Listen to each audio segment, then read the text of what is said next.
That is darn choking me. Ooh, was I mean back then. You can tell he's scared. Because he can scream, her, Mommy, something to cut out. Help. These are the world's oldest conjoined twins. So rare, there are fewer than 10 known sets alive today. Don't cut my face. I got you. For almost 6 decades, their life has been a study in the art of cooperation and compromise. Their story is a tribute to brotherly love between Ronnie and Donnie, and also their younger brother, Jim. Jim, I'm more like a lover, not a fighter. They're sometimes their own worst enemies, but most of the time they're their own best friends. Love, love, love, love, love. All right, dude. Be good, be good. In a quiet suburb of Dayton, Ohio, in an ordinary 2-bedroom house, live 2 extraordinary brothers. Ronnie and Donnie Galyon are the only male conjoined twins in the world. Well, Ronnie is very, very, very happy-go-lucky, versus Donnie is just as serious and hardcore as it gets. They're total opposites. They're one person and one body, but they're total opposites on that. The brothers' personalities may be opposite, but their hobbies are identical. They collect toy cars. Dallas Cowboys! And they're devoted football fans. Get along, little doggy. They also both love watching TV. But they don't like the same shows. Usually the biggest arguments are over the TV, even though they have 2 now. If he turns his up, I'll turn mine up. Their terminology that we'd use to describe Ronnie and Donnie would be omphaloischiopagus. In other words, they're kind of joined from their base of their sternum, you know, involving their bellies, and then down into their pelvis, which is one big ring. There is a band of tissue about 2 to 3 inches wide that goes across their midline that they can both feel. So there's only one male organ and one rectum. He has his own stomach, his own heart. My brother's heart's on this side. My heart's in the middle. And I have my own stomach too. They live on their own, but they rely heavily on their younger brother, Jim. Except him being our little brother, he's also our best buddy and best friend. Jim has been a saint for Ronnie and Donnie. In fact, they would not be able to exist in their current situation without Jim. They would have to have been institutionalized. He's their lifeline, and he provides, you know, their shopping. He's psychological support, you know, all their clothing, and they are so entwined with Jim.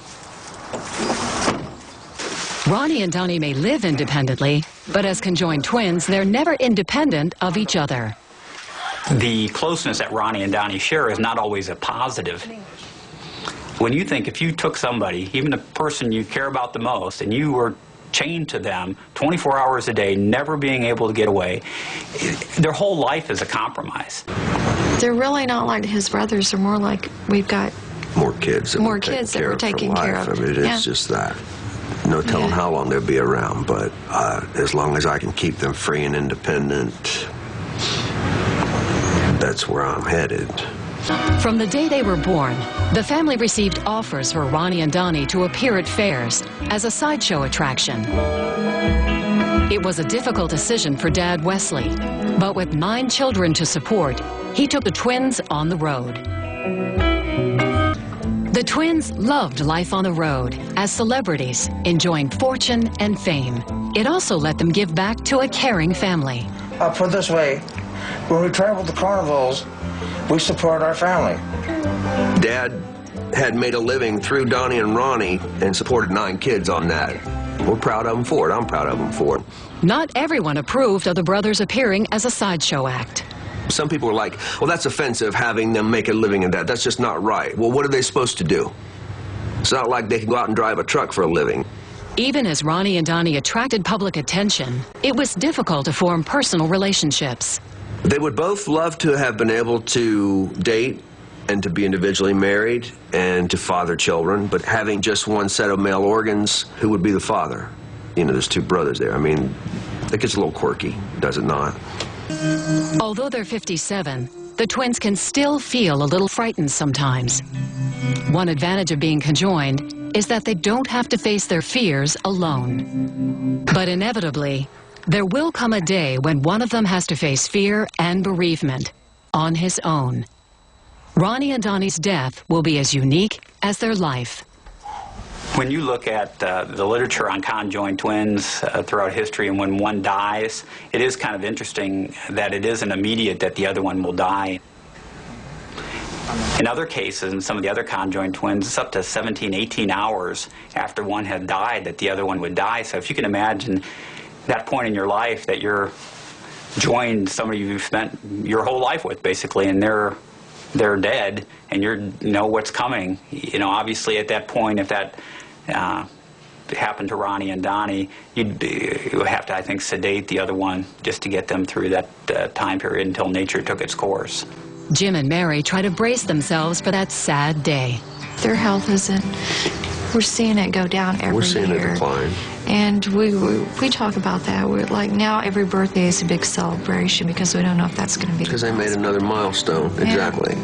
They didn't expect them to make it through the night, let alone for 57 years. They've confounded everybody with that.